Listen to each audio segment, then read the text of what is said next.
All right, Brian. We finally came to the end of it last night, man. I Yeah, know we've been watching it. You and I have been watching it. We've been talking about it. yeah. So, did anything that you saw last night, episodes 9 and 10 of The Last Dance, did anything surprise you? Anything did you Nah, nothing really surprised me. It's just the myth has been revealed. That's my main thing. The myth, the stories, everything we heard about Michael Jordan. It's like, it's true. Dude is a beast, man. were you surprised when Michael Jordan said that to Larry Bird when Larry Bird went back in the locker room and to congratulate Michael Jordan, and he goes, "You bitch, fuck you! You gave us a run for our money. You gave us all Yeah. we can handle." Have you ever heard anyone? Yeah, you ever heard anyone say that to Larry Bird before? No, That's like no. the big thing that's trending on Twitter right now. Like people were just saying like no one could ever say that to Larry Bird. No one's ever said that to Larry Bird. You know. Yeah, Another yeah, thing because that the yeah Pacers was tough. Reggie Miller was almost like Jordan's rival back in the day because yeah. he used to give give them fits. You know what's crazy is I forgot how good that that team was, man. I forgot how good that team Yeah, was. The Indiana team was Pacers. good, man. I forgot how good the Pacers were, man, because they did take them Yeah, deep. They took them deep. yeah, yeah. It's funny because when I be watching it, it takes me back and I remember all the players' names and everything, man, from them teams. And then Young Jalen Rose. yeah, that was a tough squad, man. Like Larry Bird won Coach of the Year, man. And Oh yeah, I oh think yeah. during the regular season they had a better record than the Bulls too, if I'm not mistaken, that year. Yeah, that last season they did. They was balling that season, Yeah, man. so That funny. really brought it back. That was if anyone was going to beat the Bulls, that was the year that the Bulls were going to lose. Yeah, You because know, they would put up a better fight, to be honest with you, than the finals when they played against Utah, because they would go right through Utah. But with Indiana, it seemed like even the season before his last season, they went 7 games with Indiana. Really, Reggie Miller was a baller, man. People be forgetting about that dude. That dude was clutch. I He was think Larry, almost like the first Ray Allen and the first Steph Curry. I think Larry Bird did a good job with that group of guys, kind of orchestrating that group of guys. I think he did an awesome job. But in this episode, Yeah, in this episode we kind of saw uh, the emotional, more of the emotional side of Michael Jordan. You know, more of the yeah, this episode we saw him kind of soften up a little bit. boost his teammates up a little bit in this one. You know, there was Yeah, lot of motivational speeches they showed. You know, kind of bonding with players and trusting Steve Kerr. See that's the sign of a great yeah, player when you can allow yourself to allow other people to be great too. Like get the best out of your guys. Like for him to pass up that shot and yeah, let Steve Kerr take it. We saw the yeah, difference when that shot was called for Tony Kukoc and how that affected Scottie Pippen. Pippen didn't want to go back in that game because of that, right? But see, Jordan didn't yeah, care that this is the difference between a leader and someone who's not a leader, because you put your personal stats and all your personal emotions, you know, in your back pocket, and you allow other people to step up when it's their time to step up. If it's going to get you the win, because yeah, he knew he was going to get doubled. He knew they were going to be on him like flies to shit. So he figured he knows Steve Kerr is going to yeah, be open, so he might as well, you know. And Scotty couldn't yeah, didn't think of that, you know. Scotty didn't think of that because that at that time Jordan wasn't there. It was just him and Kukoc. Why not give it to the guy who no one thinks is going to get it?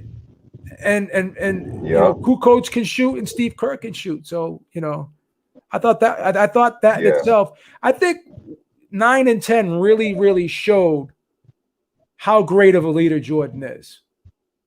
I yeah, think it yeah. applies to Hey, I leadership. like. Did you like Steve Kerr's story? You know what's crazy? I Steve did Kerr not. had I another I did story. not know. I did not know his father Me died like neither. that. Me neither, man. He And had that a story, man. and that That's was a that that's was a great. bond that he shared with Michael Jordan, because Michael Jordan had the same Michael Jordan. situation, obviously. Yeah.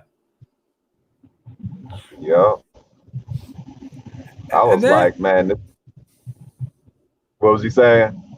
no, and I was gonna say, like, I like how they were talking about, like, how the team broke up and how it meant so much to Jordan to try to have it another, run it back one more time, because One more time. Jordan wanted to come back. Jordan Yeah, wanted to that's come what back. everybody's been talking about. Everybody been talking about it, how because he was so competitive, he Yeah, wanted to run it back one more season. And then when you think about it, if he would have ran it back one more season, he would have won again. Because the next season, you had that lockout season. Remember the lockout season? That's the yeah, year when New York and San Antonio played against each other. yeah. Neither one of them would have beat no Chicago. They No, could have won again, and it would have been a half a season, you know. And then, not to mention the season that Michael Jordan he quit played baseball. What if he would have still played basketball? That would have been I mean, this guy, he could have had about 8 titles if he wanted to. I think so. He could I have think had so. 8 rings. I Jordan was think a so. beast, man. I didn't And realize what you say. no, go ahead, finish. I didn't realize how competitive he. We knew Michael Jordan was competitive, but I mean, this dude used to make stuff up in his brain just to get going. He was something else, man. He was something else. He called And himself the Black Jesus. Did you hear? You hear that part? Now no, that's something I didn't know. Jordan called himself Black Jesus. well, here's something else that This I didn't guy, know. You tell me if you knew this. That Jerry Reinsdorf did approach Phil Jackson even after Jerry Krause, said that to him right when the season started. Phil, I don't care if you go 82-0. You're not going to be the coach of the Bulls next year.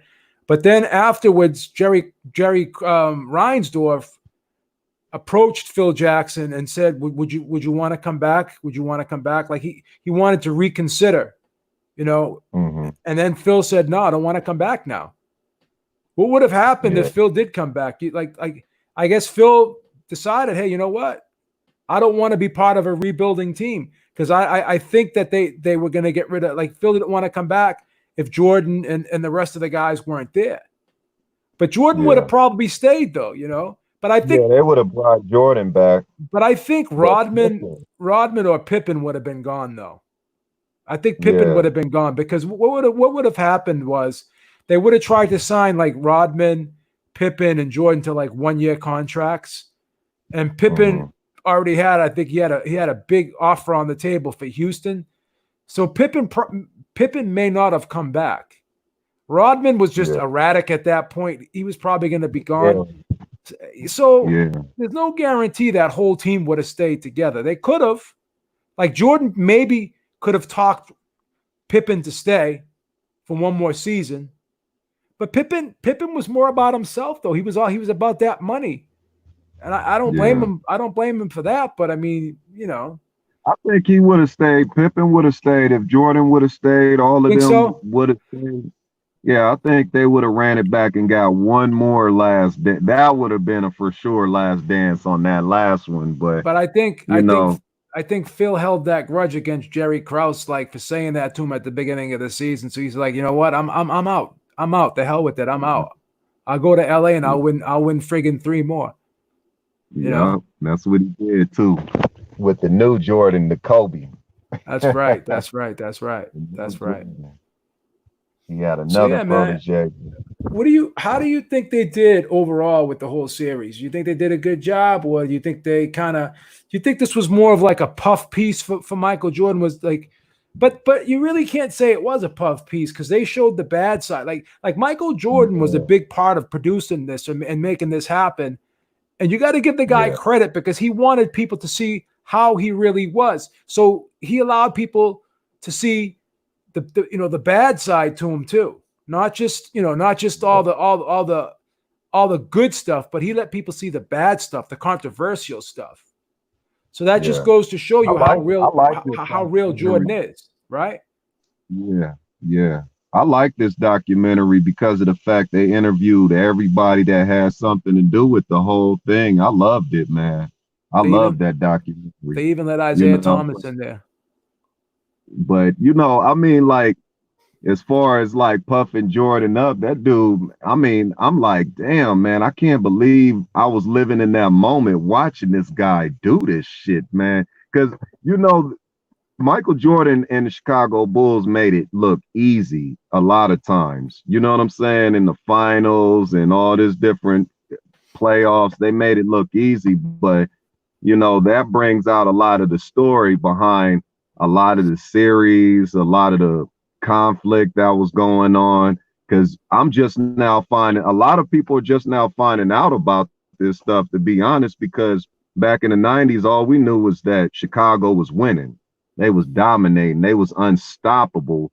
And then they just stopped, because they just came to an end. I was like, they're not gonna run that back one more time. I guess they bored because they winning so much, but now everybody know the whole story, And I the whole forgot about Rodman going to the WCW during the yeah, during the finals. I forgot all about that. I forgot that was during the finals and stuff. That was hilarious. That was hilarious, man. And then yeah. Rodman was here. JC makes a good point. He's like, yeah, he went and fought in the WCW, and then he went and banged Carmen Electra, and then he hit 2 clutch free throws. I mean, that says it all right there, right? Yeah. That says it all right Rodman, there. I was looking at Rodman's demeanor a lot of the times in the documentary, and it's like Rodman was there, but he wasn't there, huh? He was Yeah, there, but he wasn't he there. was there, man. You know, He had a lot of he was demons, bro. crazy. He had a lot of demons, without question. Yeah, No yeah. I question. like Rodman. Hey, so what you think that should end the debate between the LeBron and the Michael Jordan debate? This documentary. Well, I think a lot of the young kids they still may question it, but I think some of those people probably will be convinced now though. I think for the most part, Yeah, I think it does. I think it does end the debate, to be perfectly honest with you, man. yeah, It's yeah. it's all about mentality too, It's all about Right, right, mentality. I hate to right. say it, but a lot of successful people in the world, they have that rough edge to them, man. They have that Yeah, killer be killed type mentality, man. yeah, They're not always pleasant. But when yeah, when you look at the abilities of both guys, I think there is some things that LeBron does. I think LeBron's like a better passer. I think he's a better rebounder. But and LeBron's 6'9", 250. He's like a physical specimen. This guy, like for him to do what he yeah, does yeah. at that weight, I'm still impressed with LeBron's skill set. Don't get me wrong, but Yeah, me too. Jordan's Me too. moves were just like he was just dynamic, bro. Like Yeah, he was like a. I know Dominic Wilkins is called the human highlight reel, but Jordan really was the human highlight reel. If you want to think about it. yeah. And then to think how he, like later on in his career, when he started learning the post game, the fadeaways, and everything like that, Jordan played like a big man. And he wasn't On that even that mid big. range, He wasn't that big. he was 6'6", 215 or something. He was strong. He was just so strong off the blocks and just played like a 6'6" center. So that's why anybody that guarded him, he was gonna play you like he was a center and post you up and back you in and do that fadeaway. I used to love that fadeaway, man. It was He knew unstoppable. But he knew how to back it down, and he knew how to create that space. He's probably the yeah, best mid range shooter of all time. yeah, He's a great Yeah, shooter, man. He's just a great shooter. yeah. So do you think I that mean, they'll I do? give. Do you think they'll do Oh, more documentaries like this? they Who else? should. Who They else could should. they do this with? Man, when I sat there and looked at that Jordan documentary, the only person I could think of that they should do that for would be either Kobe and Shaq. They was next. You know what I'm Yeah, saying? Kobe and yeah. Shaq, they was winning. You know, right after Chicago emerged, the Lakers, Kobe and Shaq. Man, but Kobe ain't here, man. That's the one would be Kobe. I know that You know, sucks. that was Kobe's a that good sucks. Kobe's gone, documentary. doesn't it? Yeah. Yeah. Yeah, But maybe Tim Duncan, Tim Duncan, I could see him doing a documentary. He's nobody really know too much about Tim Duncan. yeah, He's yeah. quiet. Michael Jordan has been quiet though through these years, for us to not know, the whole story because he ain't told no story. It's just now getting out. Those are quiet dudes, man. And I never knew Quiet about the whole dudes, but pizza thing either, man. I never knew about the whole pizza thing. I thought he really had the yeah. flu. Yeah, yeah.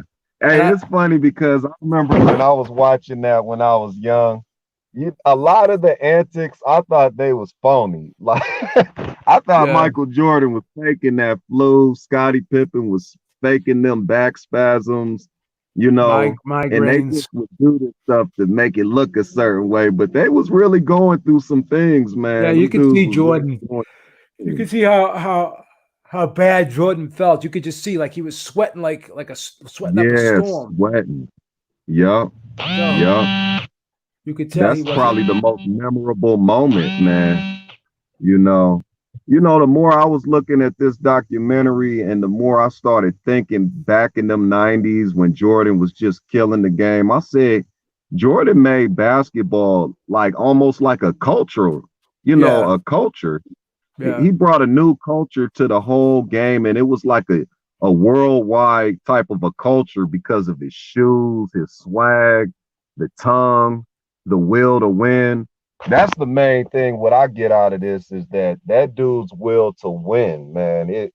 He was almost unstoppable. You know, my cousin, he always talk about Golden State. He said Chicago Bulls was like the Golden State Warriors team back in the day. I'm like, no, Michael Jordan was unstoppable. You know what I'm Yeah. saying? They didn't have no Golden State team. They had Steve Kerr, Tony Kukoc, Luke Longley. Those guys aren't like superstars, you know. He just made them winners, man. Jordan I made all them dudes winners. I never knew he had that close relationship with that guy, like that security guard guy, that the guy that was in charge of Yeah, the security and stuff like that, the guy that protected him and stuff. That was like that guy was like a father figure to him when his father passed away. I like how yeah, they really showed us in depth about that relationship between him and this. I forget what the guy's name was, but he was like a security guard, and yeah, yeah, he would Michael would call him up like 3 a.m, and the guy would just go to Michael's room and he would just talk to him and stuff with Michael. I guess Michael, obviously it's not, it takes a long time and they get over the loss of a family member, like a father or a mother or something like that. But that was something that Jordan carried with him for a while, you know. yeah, That was yeah, a big missing piece in his life. He really needed someone like that in his life. He needed it, like his father.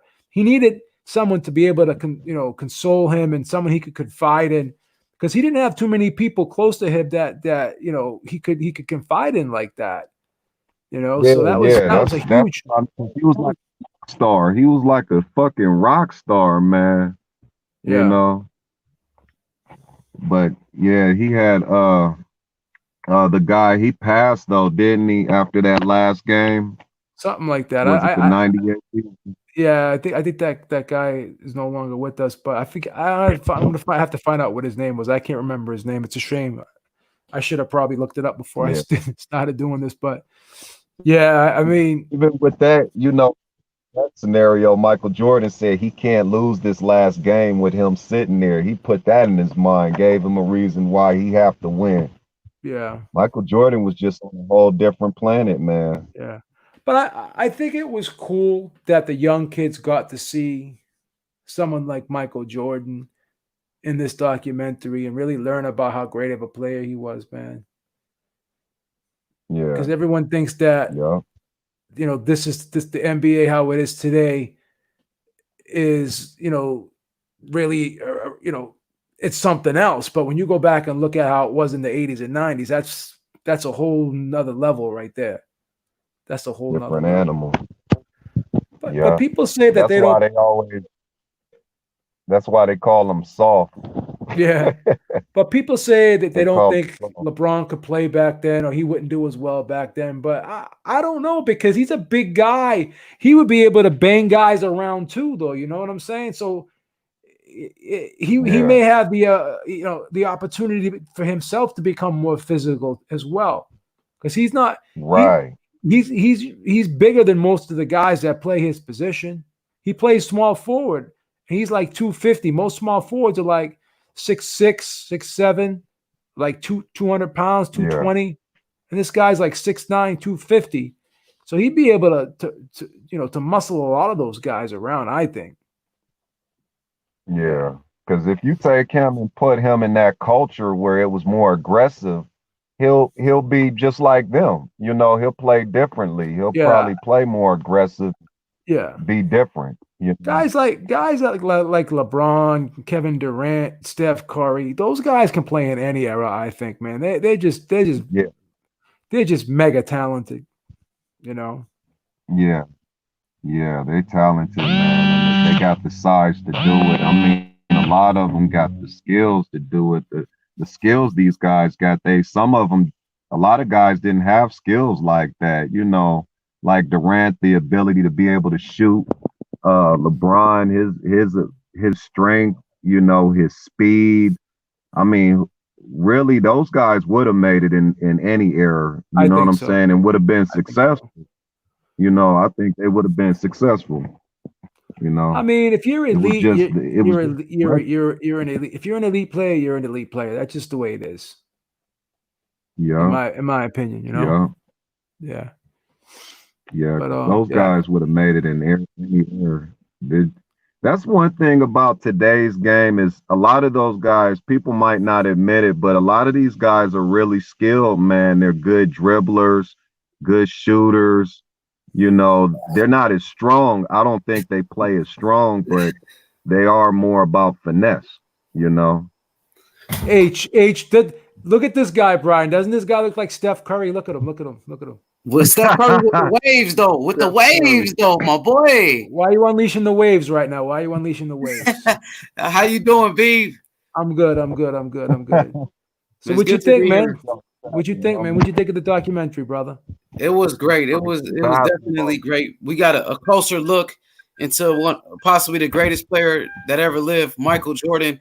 We got a up close and personal, look at him, man. And the team, by the way, it was great.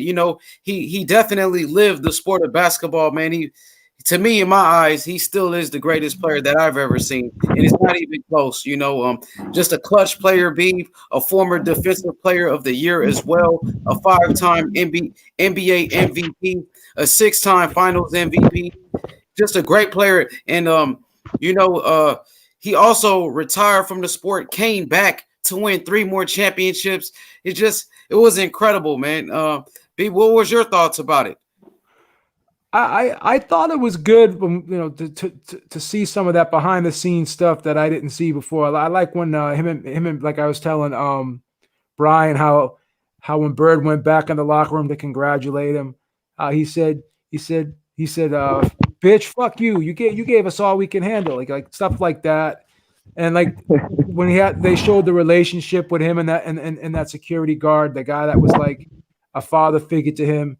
So I like how they went behind the scenes and they kind of gave us an in-depth look at some of the stuff that wasn't really put out there. And they showed how rough he was. I was telling Brian, showed how rough he was on his teammates in some of the earlier episodes. But in these last 2 episodes, I think it showed how he was able to come together with the team, and how the team respected him, and how the team players earned his respect. Because after him leaning on those guys, I think it made a lot of them stronger, and it made them trust each other a little bit better, because they knew if they could get through the rough times that we had in practice, then the games would just be easy, you know. And him really showing that trust he had in Steve Kerr and giving him that last shot. And I just think that he ended up bonding with a lot of these guys, even though in the beginning he had a rocky start with a lot of them because he was so hard on them. So I think this just really made him look like a great leader, and it kind of explained to all of us how determined and how strong-willed the guy was, and how he was able to make people around him better, even though he was hard on them. So again, winning did have a price, and the price was that sometimes he had to be mean to people. He had to be hard on people. But at the end of the day, it's all about results, and he showed you what positive results. He showed you what hard work can get you great results, and that's what happened. So yeah, you're right about that. He was the ultimate leader. He was the ultimate basketball player. The passion, the competitiveness. He brought it every night. He never cheated the game. And just like you said about the Steve Kerr situation, how he found Steve Kerr, made the right basketball decision, the smart pass. The same thing he did with John Paxson. Well, you got some background noise, my boy. He made the great passes. John Paxson setting him up as well. He was a great player, man, and a great teammate. And that's what you need as a leader. You need someone to lead by example. That's what he did. Like he said in his documentary, he never told his teammates to do anything he wasn't doing. He was doing everything that he told his teammates to do. So, he's the best player that I've ever seen.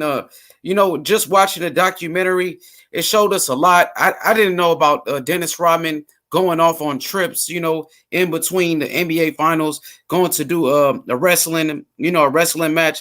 That was pretty crazy right there. But Phil Jackson, I noticed he let Dennis Rodman pretty much do whatever he wanted to do. How old were you back then in those finals? I remember watching. Well, that was you talking about that last finals that Jordan won? Yeah. So I was probably around I'm thinking probably like 10 or something, like maybe like 11 or something like that. 12. And when you went to the game back then? No, I didn't go to any of those games. See, I was in Los Angeles. But were you into basketball back then? Like, were you watching a lot of games on television and stuff? Yes, I remember where I was at watching the game. I was at my dad's house, and watching it, man, and it was some of the best times of my life around that time, I would have to say. Do you think there's even a comparison between Jordan and LeBron right now? No, not even close. LeBron is not built like Michael Jordan. He's more of an entertainer. As far as he even said it, like, basketball is not really the most important thing to him.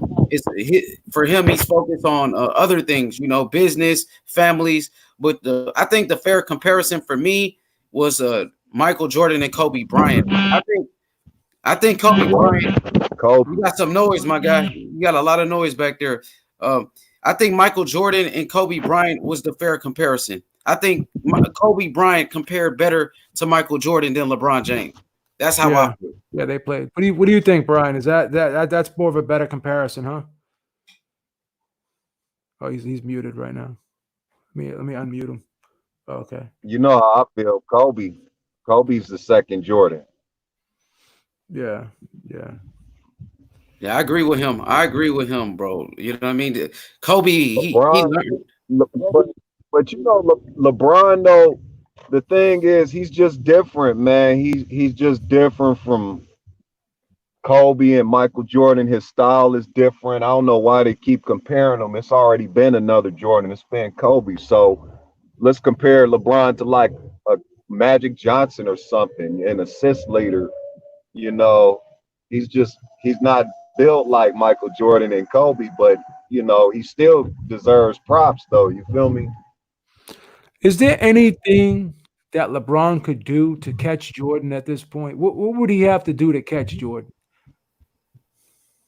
For me, He he'll got probably have, to win 3 rings for my Lakers. I was gonna say that. I was gonna say the same exact thing he said. He said the same thing I was gonna say. He needs about 3 rings with the Lakers. Because when it's Win all them said, rings. I when feel like us Laker fans like me, man, we dead serious. You better win them rings. I don't see why you can't. You know what I'm saying? But if he does win 3 more rings, he tied with Michael Jordan. He'll probably pass all these other dudes up in points, and then he has a legit case to say he's the best. You know what I'm saying? That stepped on the floor. I'll give him that. You know what I'm saying? But right now, hell to the no. when it's all said and done, though, he'll probably have better numbers than Jordan. Like he'll probably be the all-time leading scorer and stuff like that. You know, he may win. He may win maybe 1 or 2 more rings. We'll see, but his numbers will be. How much longer do you think he can play? He's 35 now, right? I say about 4 more years. He's never been. Yeah, he never had no more serious years. injury. He's never had any serious injuries. No injuries, right? He's a big, strong guy. He's pretty durable too. Keeps himself in shape. You know. Yeah, he spends a lot of money on taking care of himself. So I say he could probably play up until he's 40, you know, but knowing how competitive he is, I would say he might just stretch it out with the Lakers. That's it. I got you. Well, B, for me, like the real difference between LeBron James and Michael Jordan, we have to go to finals resume. LeBron James been in the finals 9 times. He only has 3 rings. You know, Michael Jordan 6 for 6 in the NBA finals. Michael Jordan showed up and played his best on the highest level. LeBron James came up short plenty of times in the NBA finals. I remember his first time in the NBA finals, he got swept by the San Antonio Spurs. I remember when the Dallas Mavericks beat him down in the NBA finals, exposed him. He was a no-show. He only averaged 17 points in that NBA finals against the Dallas Mavericks, and he had a super team with Dwayne Wade and Chris Bosh, and LeBron James was the big 3, a super team, and he couldn't even beat the Dallas Mavericks with just Dirk Nowitzki by himself. And also the Spurs beat him again in 5 games, and they dominated LeBron James. So he got beat by the Golden State Warriors about how many times in the finals? About 2 times, 3 times in the finals. And his finals resume is not good, bro. That's like a fighter in the championship fights. That's like you being a boxer and your championship resume. You're 3 for 9 in championship bouts. It's not good. You think they would have won it? You're this right. year? I'll be telling my cousin that shit. I'll be like, man, your boy lost so many times in them finals, man. What's up? And it's not the fact that he just lost. It's the difference if you just lose. I watched the giving up look in LeBron's face, like he gave up. Am I right or wrong? Yeah, you yeah. guys seen the same thing I seen? He looked like he was broke down mentally. Yeah. That's not Michael Jordan. That's not Kobe at all. No, it's not even Larry Bird. Larry Bird, to me, Larry Bird was a warrior. He's not even on Larry Bird's level. I got Larry Bird as my best small forward of all time. Not to belittle LeBron James. Matter of fact, I was talking to Olden Polynice, NBA legend. I know you remember Olden Polynice, a veteran. Yesterday he was on the show and I talked to him. He said Larry Bird was his best small forward of all time. And that's from an NBA player. Yeah. Shit, I can't put Larry Bird over LeBron, homie. Larry Bird is a baller though, but I'm just saying if I was to pick a starting 5 and I could either have Larry Bird or LeBron, I'm picking LeBron all day. You feel me? I feel you. I respect your opinion, but me, I'm taking Larry Bird. Larry Bird was tougher. He was a better rebounder. And he was a way better shooter. He was a big shot maker. I got to go with Bird for me. You know what I mean? Larry If Bird, I think you would want the ball in Larry Bird's hands with 2 seconds left. Taking that last Yeah, shot. yeah, that is true. That's true. He's a better free throw That's a shooter. good debate right there. Who's better between them two? You got me thinking. Yeah, Bird was a better You got shooter. me analyzing the whole thing. Like, right. He Because played his Bird was best in big clutch. games. He was the first Dirk Nowitzki. Yep. But Beeb, what were you gonna say, Beeb? Man, you were just about to say something. No, I was just about to, reinforce my opinion on. I think Larry Bird's better in the clutch. I think he's better in the clutch. All right, guys. Any last words before we break out of here? Yes, man. Everybody, make sure you hit the like button. Subscribe to the channel right now. Shout outs to the ringside reporter. It's H Money, Mr. The Zone. You guys can follow me on my channel on H Money, Mr. The Zone. I'm bringing a lot of energy and I'm talking about all sports. Appreciate you so much for having me. Shout out to my brother JC in the chat, man. I love you, JC, man. Appreciate you guys so much. And I'm a big time basketball fan. My favorite player at the moment is Luka Doncic for the Dallas Mavericks. He's a hell of a player. I don't know if you ever watched him before, but Luka is my guy, man. Please check out Luka Doncic for the Dallas Mavericks. He's a hell of a player. He just turned 21 years old. He's averaging 29 points, 9 rebounds, 9 assists a game. And down here in Memphis, we got a player by the name of Ja Morant. Check out Ja Morant. He's they comparing him to a young Kobe Bryant. He a baller. Yes. Yes, he is, bro. He's a baller. Check out Morant and Luka Doncic. He balled up my Lakers.